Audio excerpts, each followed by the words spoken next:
Dober večer vsem. Bom začel z eno kratko anekdoto, oziroma zgodbo, ki je resnična. V zvezi s to zamenjavo, ki se je danes zgodila. Jaz nisem bil tukaj predviden. In sicer v zvezi z svetim papežem Janezom 23. Takrat je bil Šinujci na Češkem in sicer je bilo to med prvo in drugo svetovno vojno. On je umrl leta 1965. Skratka, med prvo in drugo svetovno vojno, on je bil apostolski zunci na Češkem. No, v glavnem zaplet je bil v Franciji v Parizu, ker so francoska vlada je ves čas delali težave Vatikana. Skratka, Vatikan je imel ves čas diplomatske težave v Franciji. Pač, ker Francija je že od nekaj slovela predvsem, da so zavodmisleno državo, tako če danes, ne. In skratka so bili stalni zakleti in v Franciji in Parizu so se nunci ves čas menjavali, so pošiljali enega, pa drugega, pa tretjega, pa noben je bil prav uspešen pri vladanju teh diplomatskih sporov. No, in nazadnje so poklicali kardinala, ni bil še kardinal, takrat Frančko Roncalli iz Prage in so rekli, opet, zdaj pa je pa pisal. In on je rekel takole, ko oni obnemorejo, potem pa pošljajo osla. Po nekako, skratka, ko vse drugo pač odpove, potem pošljajo, ker on je bil tam v Pragi bolj koristni. Praga ni ravno vredna država, pa mesto, ki pošilja najbolj reprezentativne kardinale tjane, tako da je sebi smatral bolj znosno. No, nekako tako delo se tudi jaz predvsem počutim, ampak kakorkoli. Tako kot je Sabrina rekla uvodoma, te njene besede na začetku so bile zelo take navdihujoče, visoko leteče, o doživljanju Božje dobrote, ljubezni. Kako je zdaj s tem? Pravzaprav zato smo tukaj, da bi pravzaprav se temu približali.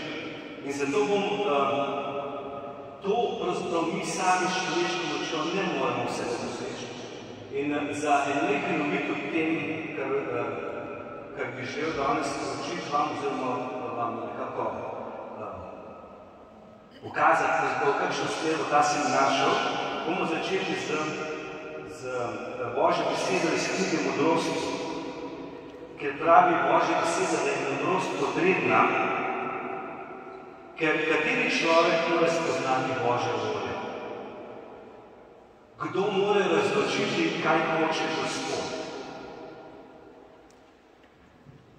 Saj komaj dojemamo, kar je na zemlji. Težko najdemo, kar imamo v rokah. Velikokrat ne razumemo, kaj se nam dogaja, kaj se dogaja z nami, kaj se dogaja okrog nas, kaj se nam osebno dogaja, kdo sem in tako naprej. Kdo bo torej prišel na svet nebeškim rečem? Kdo bi spoznal tvojo voljo, ko bi ne bil ti dal modrosti, ko ne bi bil slišal poslav svojega svetega duha? Torej, ključ je to. Ključ razumevanja tega, kaj se dogaja v mojem življenju, okrog nas in kaj se dogaja v svetu, kaj se dogaja z menoj. Sedaj v tem trenutku v mojem življenju je v modrosti, moči in svetega duha. Jaz pravzaprav ne morem razumeti sam sebe, če se temu duhu ne odpre. In temu je namenjen seminar. Da poskušamo vsi skupaj in vsak zase, skupaj kot občestvo, kot prvo drugega in poskušamo vstopiti v te skrivnosti, ki jih seveda ne moremo nikoli do konca priti, tudi ne bomo. In ne moremo, ker so to skrivnosti. Ampak lahko pa se deloma približamo, v določene skrivnosti vstopamo, jih izkusimo, celo okusimo in doživimo. To Bog dovoli, dopusti. In to se lahko tudi na takih seminarjih zgodi. Torej, seminar, pravzaprav tukaj je sestavljen nekako iz 4 korakov, 4 resnic, ki so temeljne evangeljske resnice. Torej, se bo pred nami odvil nekaj smislu, takrat, ko se bo odvil evangelij.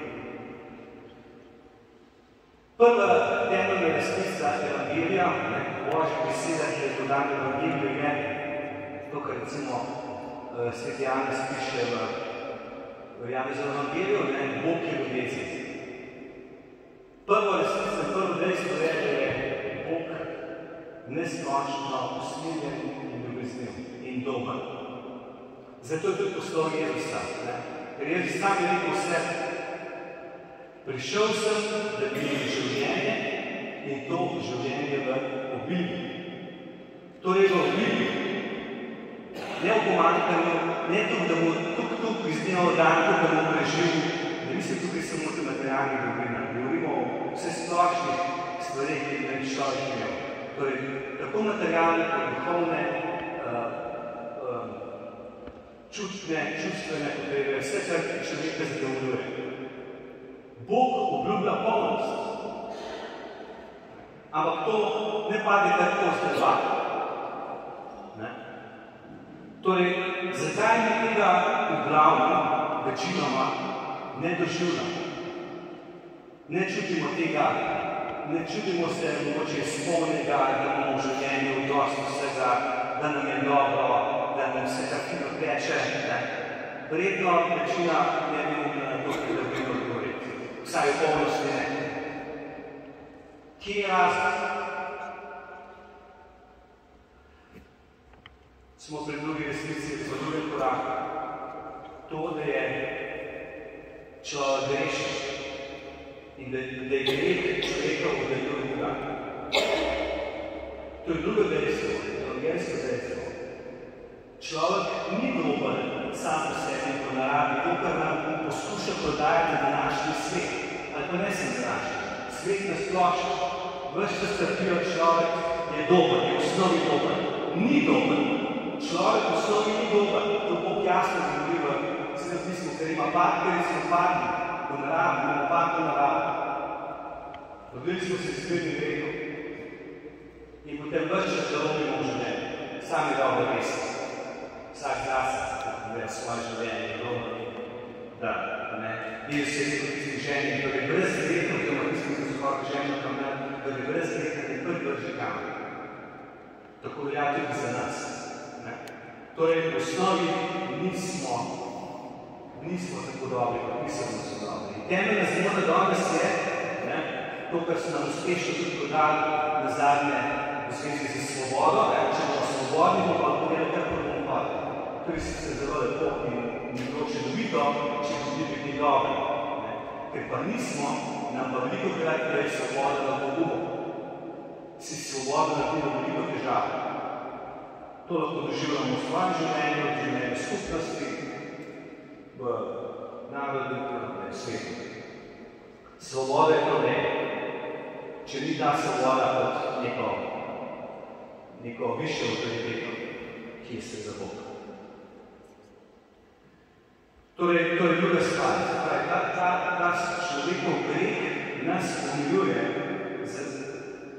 nas oddaljuje od Boga, ker Bog je svet, je neskončno dober, usmiljen, ampak, če beremo Sveto pismo, vidimo, da seveda okrog Boga so samo angeli, kerubi, skratka, je vse čisto, sveto. In zato, ker vidimo, recimo, ko prihaja, govorijo vikatnece kot bogate, vse zlato, vse se sveti, vse je polno in jakiča in tako naprej, in zakaj? Zakaj? Ker poskušamo pravzaprav v cerkvi zlasti oltarja in tabernaklja prikazati to, kar pravzaprav Bog je in kar ne bi Bogu prišlo. Čisto, sveto in to je seveda dragoceno in ne bo dragoceno, kot je seveda zlato. Zato je so mašno posodje, recimo, zlata ali označeno.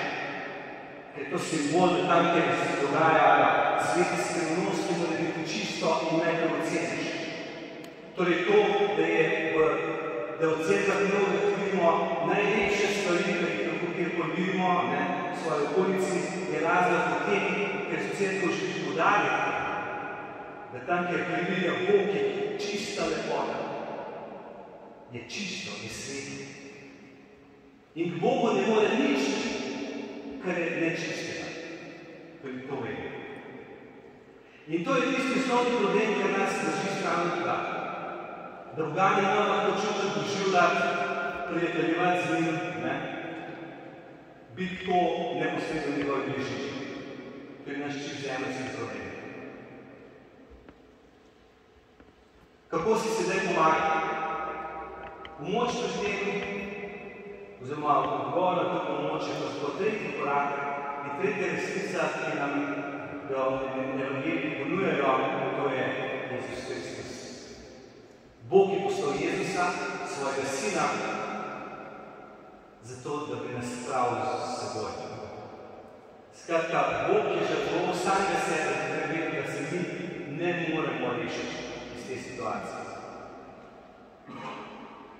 Vemo, da ljudje so vso zgodovino in tudi danes množično odpadajo od Boga, oziroma ga celo zaničujejo, ignorirajo, skledajo akcije z njega in govorijo in iščejo Boga na vseh mogočih koncih. Skozi etiko, mislijo, da se bojo samo resničili, samo rešili, tako da bojo dobri, da bojo imeli dobro, se držali nekih etičnih, moralnih vrednot.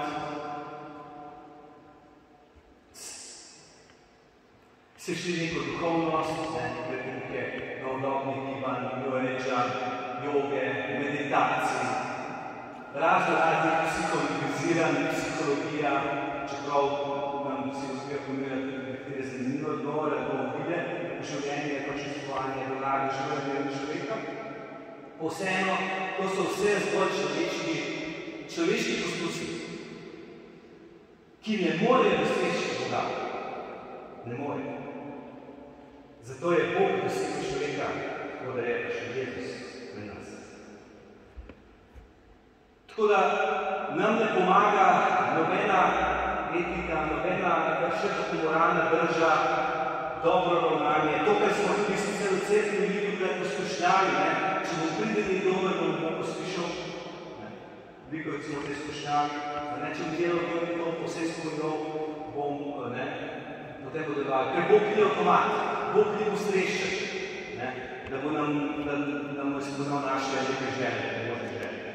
Bog ne deluje tako. Torej, nič nam ne pomagajo neka lepa filozofija ali pa etika, ker na koncu bo tisti črl, ker nas bo gledal, da nas bojo položil v zemljo, tisti črl bo pogledal tako tistega, ki ima etiko, pa tistega, ki ima etiko. Vsi smo na isto. Torej, to ne pomaga, ne deluje. Torej, odgovor je seveda Jezus Kristus. Torej, ko smo rekli, ta tretja temeljna resnica evangelija, Jezus je prišel zato, da bi nas razrešil. Da bi on nas vzel ta direkt, da bi imeli dostop do večnega življenja. Se je sam rekel, prihajam zato, da bi imeli večno življenje, življenje okolnosti, življenje oblidu, potreseno, vrhovno vero, potreseno in drugačno življenje.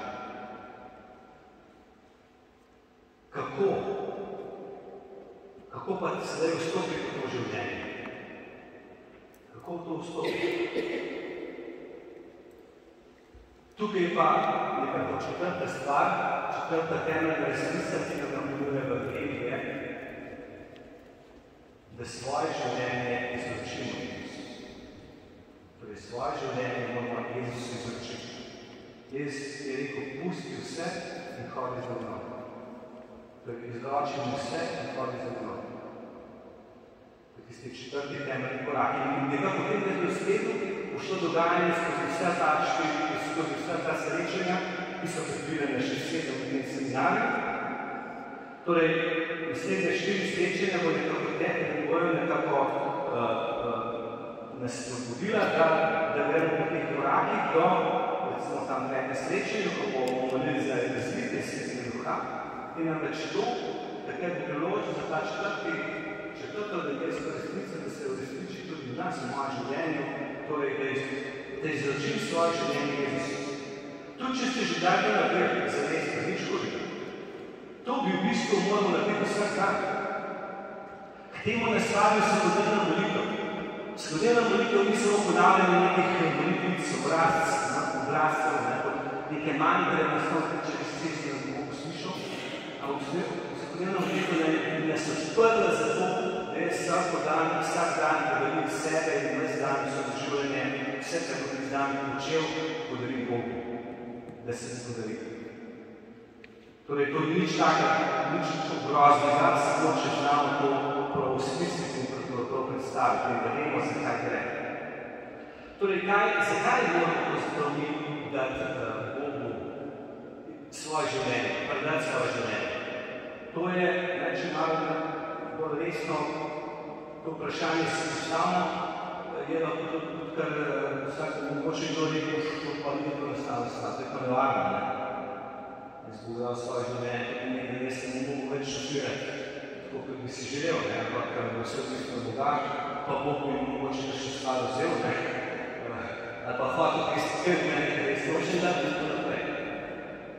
Ja, o tem razmišljam počas še kasneje, naslednjih srečanjih, ampak vam zagotavljam, Bog vam ne bo vzel nič takega, kar bi bilo katastrofalno ali posebno za vaše življenje. Predvsem vam bo vzel greh, slabe razvade, vse to, kar bi se vi sicer radi izmedili, da imate težave, kar bi se radi izmedili, to vam pa je slabo, v osnovi slabo, grešno, to vam bo Bog z veseljem vzel, predvsem to. Zagotovo vam bo dal veliko milosti in blagoslovov, tudi čisto konkretno, tako da če Bog bo že tvoje življenje, v tvojem življenjstvu informacije. Torej, zakaj je potrebna, mogoče da tudi utemeljim in bolj pojasnim, zakaj je potrebna ta predaja Bogu? Jaz verjamem, da ste večinoma ali pa vsi tukaj navzoči, da imate krst, da ste krščani. Verjamem, da večina vsi, da ste krščani. Vsaj tako. Ker krst je temelj. Drugo ni drugo bistvo. Kaj se je zgodilo pri krstu? Pri krstu sem jaz postal Božji otrok. Bog me je posvojil. Krst ni tako. Zato bi vse cerkve priznavajo, krščanske cerkve priznavajo krst drugih cerkva. Krst je temeljni sakrament, ki se ga priznamo vse krščanske cerkve. Ni prekrščevanje. Zakaj je tako pomembno? Ker večina izmed nas je bila verjetno krščena kot otrok, ali pa krščeni v eni zgodnji obdobju v otroštvu. In ko smo nismo vedeli, kaj se z nami dogaja. Tudi jaz sem bil krščen kot otrok, dojenček. In takrat se seveda nas nesel v krstu in cerkvu, pravzaprav smo bili krščeni v veri staršev, bodrov, zato so potrebni, in v veri cerkve. Bili smo krščeni v veri cerkve in v veri mojih, naših staršev in naših bodrov. Oni so garantirali, da bojo nam prenesli delo, da nam bo izračil delo. In to se v veliki meri ni zgodilo. Pa tudi če se je določeno meri zgodilo, se v polnosti ni zgodilo tisto, kar je Bog imel načrtno. Ker pri krstu, ko sem bil krščeni, se je zgodila ključna stvar. Bog je z svojo krvjo, ki jo prelil na križu, podpisal z Jankom Milico, da smo njegovi otroci in da nas je on posvojil. Brezpogojno smo postali Božji otroci. Brezpogojno. Pri krstu je Bog svoje strani to garancijo dal. Problem pa je, da mi tega nismo rekli. Mi tega podpisa nismo dali.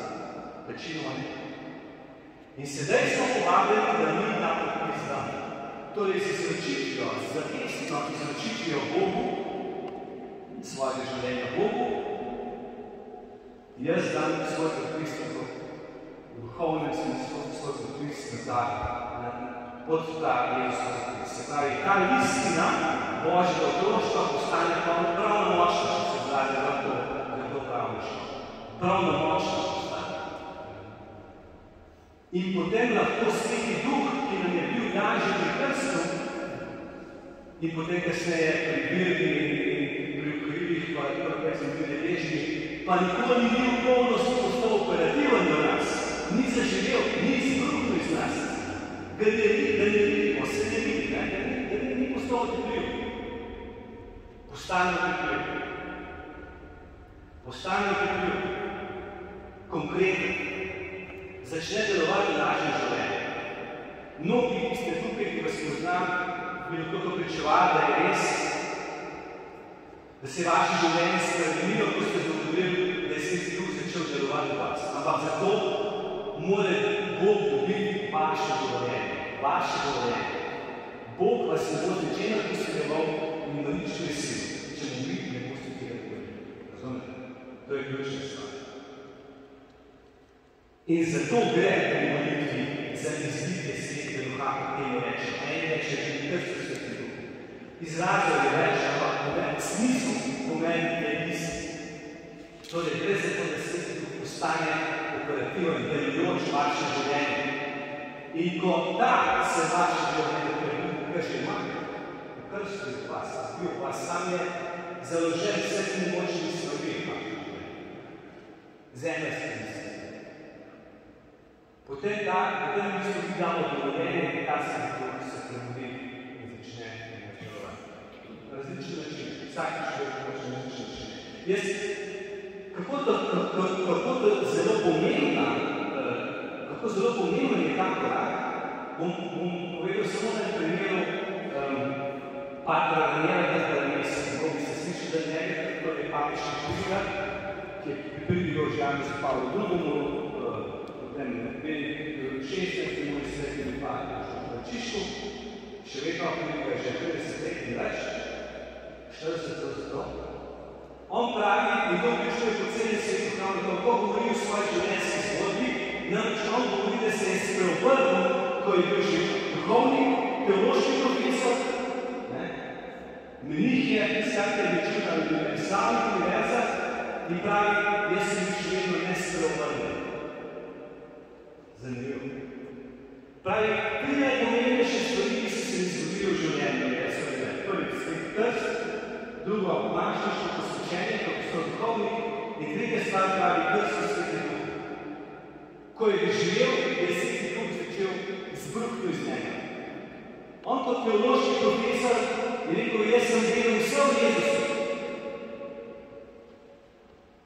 Vse se vedel v Jezusu. V njegovem življenju, kaj je bilo, počel vse. Rekel, ampak poznal, da pa nisem. Vidite, to je ključna stvar. Vedeti nekaj o Jezusu ali pa da poznati. Ampak Jezusa nam lahko razumete samo Sveti Duh. Tega ne moramo vsi s svojim močjo, s svojim spoznanjem, študijem, zbranjem. Samo Sveti Duh nam to razume lahko. Kdo je Jezus in kakšno vlogo ima v moje življenje. To je ključna stvar. Torej, ključno je delovanje Duha. Izlitje in delovanje Duha v moje življenje. Potem je postalo polno in se bo marsikaj spremenil. Sveti Duh je, ne odkrivamo nič novega, da se moramo razumeti. Zaradi to molitve za izlitje Svetega Duha, torej za krst v Svetem Duhu, mi ne nadomeščamo krsta, ki se nam je že zgodil. Krst kot temeljni osnovni sakrament je čisto okej in je ključen. Krst, torej molitve za izlitje Svetega Duha, temeljnega krstnega sakramenta nikoli nikakor ne more nadomestiti. To ni isto. Ker tisto je sakrament. Ko Bog direktno pride, torej, ko nam daruje Svetega Duha, ne posebno. Torej, molitev za izlitje Svetega Duha je samo molitev za to, da se ta Sveti Duh začne delovati v nas, ki je že v nas. Da ne boste ne smo razumeli.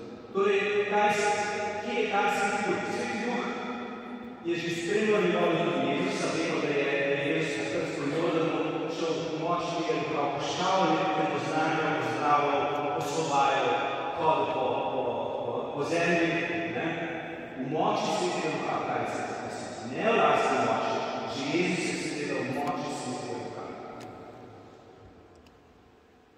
Isto naprej prva cerkev, na Biblošči, ko se razvene Svetega Duha, Jezus je rekel, ko bomo šel, počakajte, ko postal Svetega Duha in res se zdi na Biblošči, šel Svetega Duha, so močal iz tistih starših, apostolov, ki so prijevali tako svoj misli za cenje v strahu pred ljudi, ko je prišel Sveti Duh, se je vse spremenil, se je šli ven na trge ulice in začelo znanje, ne ustrašiti. Potem življenje ni bilo več spremenilo, se šli v znanje. Kar naenkrat, klik, to je to, kar se mora zgoditi v našem življenju. In to se zgodi. Tudi skozi to zgodovino cerkve, recimo, to dogajanje, lahko beremo v apostolskih delih, torej dogajanje prve cerkve. Torej, veste, da so apostoli z veliko močjo navdušeni, s čudeži poznanja Božje besede prepričevali, ampak to se ni zato tudi končalo. To življenje lahko je izpričano v dokumentih cerkve, v tradiciji cerkve, to izjemno karizmatično življenje se v cerkvi nadaljevalo najmanj prvih 6 stoletij. Potem pa kasneje malo zamrlo, oziroma se to predelilo v drugačni način veliko poznanjevanja cerkve. O tem ne bomo naprej zdaj. Torej, nekako z drugim vatikanskim zacinom, na 65 pa se je to delovanje dokazalo tudi predelilo. In tukaj bi navezal na tega res preročnega središčega papeža Janeza 23, ker je tudi, kar sem omenil na čisto na začetku, v uvodu, ker je njegova preročnega izkušnja od Češkem, kot je tako razdagal, verjetno tudi vplivalo na resnico v drugi vatikanskem zacilu, kar je bilo seveda revolucija, pravzaprav tradicija. Kako se to poznava v moje življenje? Torej, kako se bo pa tudi poznava ta sprememba v moje življenje? Na več nivojih. Prvo molitev postane drugačna. Ko enkrat doživiš Božjo ljubezen, silno moč Božjega duha, potem seveda molitev ni nekaj, kar je odveč, kar je obveza, ker gledamo na uro, da boš konc, in tako naprej, ampak postane žit. Zato, ker v molitvi se srečam s tistim ljubljenjem, s tistim, ki je dal moje življenje, s tistim, ki ga poznam. Spremeni se od kar naenkrat, ki se zapisno spregovori, ko bere Božjo besedo, te besede niso interpretuje pa neznane, ampak doživim, da mi Bog skozi Božjo besedo konkretno spregovori. Ne govori moje srce, moje situacije, moje potrebe, moje doživljanje, moje razumevanje mene in sveta okrog mene. Mi razdeja globlje resnice. Naslednja stvar, kar naenkrat ima cerkev zame nek smisel. Ni to neka ustanova, ki sama sebi namen, ampak postane občestvo. In mi je skupnost občestvo pomembno, ker tam srečujem ljudi, s katerimi jaz si lahko svoje izkušnje želim. Poiščem skupine, kjer lahko svoje izkušnje in doživljanje Boga vidim. Te skupine je veliko. Ni samo ta tukaj. Se potrudim in najdem svoje brate in sestre, ki niso več samo tako, kot je v maši in v maši teče domov, ampak v maši živajo.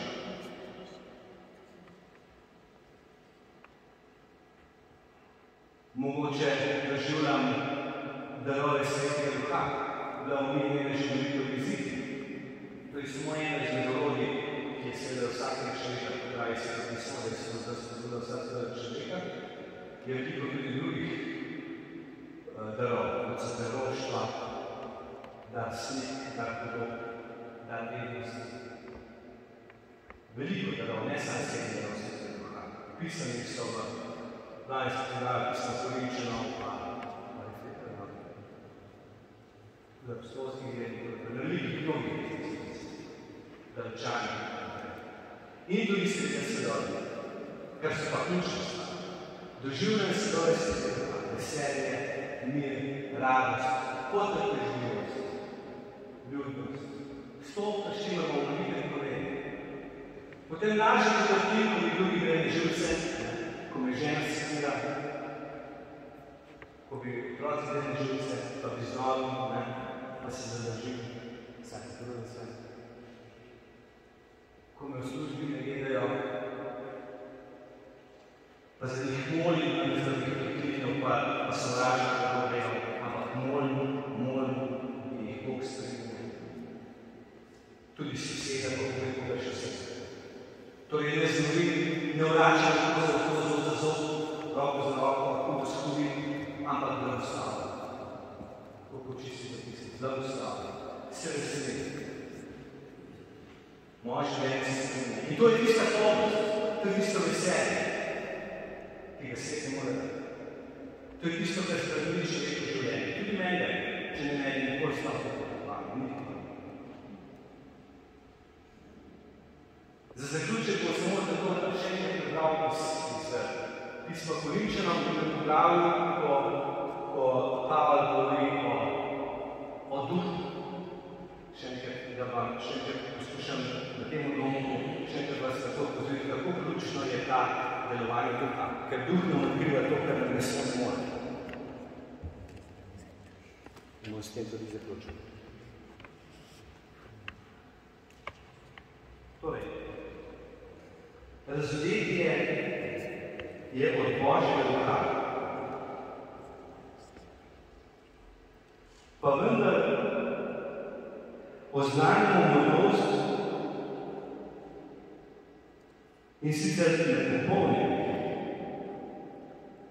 Toda ne modrost tega sveta. Tudi ne modrost voditelja tega sveta. Ti minevajo.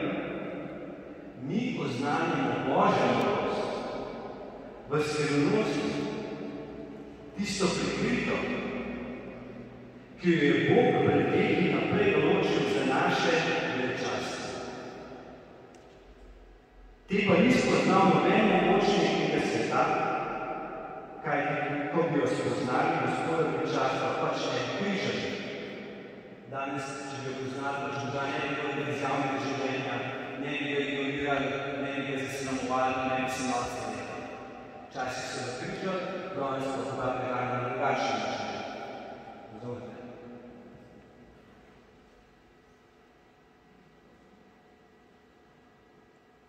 To nam je Bog razkril v duhu, pravi Pavel. Duh namreč preiskuje vse, celo Božje življenje. Torej, duh, Božji duh, preiskuje Božje življenje. Kdo izmed ljudi pa ve, kaj je človek? Mar tega ne ve več človeški duh, ki je v njem? To je skrivnosti, ki so v meni in razodeva človeški, jeseni duh. Jaz poznavam sebe po duhu, ki ga imam vse. Ampak v Božjih stvareh moj duh pač ne more nič povedati. Lahko nam pove samo Božji duh, ki je tudi v meni, če se mu vpre. Če se mu ne, potem so Božje skrivnosti zame zaprte. Žal, to je. Tukaj je svoje moče naprej daleč. Naprej. Tako tudi to, kar je v Bogu, pozna samo Božji duh. Samo Božji duh je to, kar lahko preiskuje moje globine in tudi ve, kar je Bogu, kar je Boga in kar je Bog še sami. To tudi govorimo, pa ne z besedami, kakor še nauči človeško modrost, ampak kakor še nauči duh. Tako da duhovne stvari presojamo z duhovnimi. Torej, duhovne reči lahko presojamo samo z duhovnimi rečmi, nikakor ne z človeškimi. Zato duševni človek, torej zemeljski človek, ne sprejema tega, kar prihaja iz Božjega duha. Zadnja je modrost in tega ne more spoznati, ker se pač presoja duhovno. Duhovni človek pa presoja vse, medtem ko njega ne presoja nihče. Torej, ko imamo mi nekaj svetega duha, Bog nas presoja, ni nobenega strahu, da nas bo človek, veseli človek presojal in nas obsojal. Ni strahu. Tudi če izgubimo življenje, je Bogu ga zopet najde. Ni strahu. Ker Božji duh je tisti, ki vodi. Človeški in veseli duh postane naravne naše čustvene, psihične ravni. Samo da Božji duh nam odkrije prave skrivnosti. In samo Božja ljubezen je tisto, ki ne samo pogovarjati naslednjič, je tista, ki doživetje te ljubezni nam daje res rok človeškega življenja. Zaključim še eno zgodbo, in sicer v soboto sem bil na poroki od enega mojega študenta, Jaka. Spoznali smo se pred 4 leti na faksu, ko je prišel k meni in sem se začela o takih duhovnih stvarih pogovarjati na njegovo pobudo. Hvala, da je izbral ta pogum. In sem se nekaj zelo zbližal in zadnji zelo, da je povabila na ženo na svojo poroknica. Bilo je zelo lepo. Zelo lepo. In potem v nedeljo, oziroma včeraj, sem še nekaj se SMS izmenjevala, da sem rekel, da je bilo lepo. Čudovito je, da sem bil res vesel, kako ga je ženina družina sprejela. Moram še to povedati, da ta fant je zelo ranjen bil, on je bil prvi čevilc in je bil brez očeta. Torej, oče ne nikoli živel z mano. Torej, bil je zelo osamljen, zagotovo z nekaj ranjen. In to, kar je bistveno, je rekel, ja, če mi je pisal, ja, v tej družini sem najdel svojo zgodbo. Hodil je na seminarje, na sodino časti prišel, nekaj se pogovarjati, naredila se zato in Bog je navedel slednje njegovo življenje. In danes smo to reče, najdel se svojo zgodbo. In jaz sem želim, da res ljudi v tem seminarju, v tem centru skupina najdete svojo drugo.